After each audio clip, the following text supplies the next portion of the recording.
కూర్చోండి. ఓకే, అన్నట్టు మన కిరీటి ఏం చెప్పాడు, తను జూనియర్ ఎన్టీఆర్ ఫ్యాన్ అని చెప్పాడు. ఎన్టీఆర్ డైలాగ్ చెప్పడానికి ఎవరైనా రెడీగా ఉన్నారా?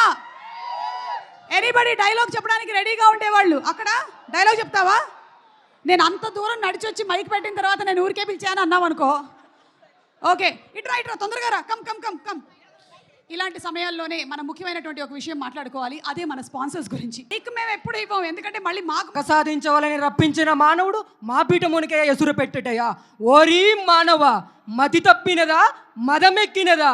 ధర్మాసనమును స్పర్శించుటకు అర్హత లేని మీరు ఈ ధర్మాసనమును అధిష్ఠించుటయ్యా.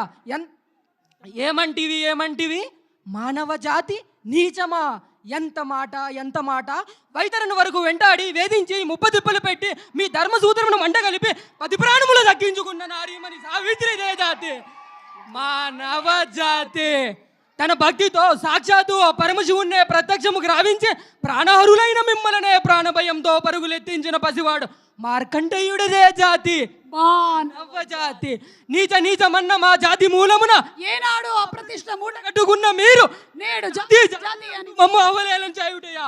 ఎంత అహంకారం, ఎంత కుసంస్కారం! నేటి నుంచి దేవుడు అదుకుడు నరుడు అనుముడు అన్న కింద భావాన్ని కూకటి వెళ్ళతో సైతం మొగిలించి వేసదా. మొక్కులు పొందే మొక్కడి దేవతలు దిక్కులు నేలే అష్టదిప్పు కాళ్ళకు మనుగడికిచ్చే పంచభూతములు సైతం జయోనురుడా నర్శించే విధముగా ఈ సింహాసనాన్ని అధిష్ఠించదయా. స్వర్ణ మణిమయ రత్న గజతలంకృతమైన ఈ సభా మందిరమున అకుంఠిత సేవాదక్ష పరిహార సమూహ మధ్యమున భూతలతర రక్షమైన ఈ ధర్మ నిలయమున సర్వదా సతదా సహస్రదా పాప పంకిలమైన జాతి కూపమును సమూలముగా శాశ్వతముగా ప్రజ్వాలనగా గావించదా. Any doubts? No doubts. నీ పేరు Soumyanath, IIIT Nuzvid, BTech graduate, present software ఇంజనీర్గా వర్క్ చేస్తున్నారు. ఆధార్ కార్డ్ నంబర్ ఊరుకో. పేరు అడిగితే దాంతో పాటు అన్నీ చెప్పేశాడు. ఓకే, పెళ్ళయిందా? Age 21 madam. చేసుకోకూడదు కదా? ఓకే, వద్దులే, ఇప్పుడే వద్దు. సెల్ఫీ ఏంటి? మొత్తం వీడియోలో వచ్చేసావు, మొత్తం వైరల్ అయిపోయావు.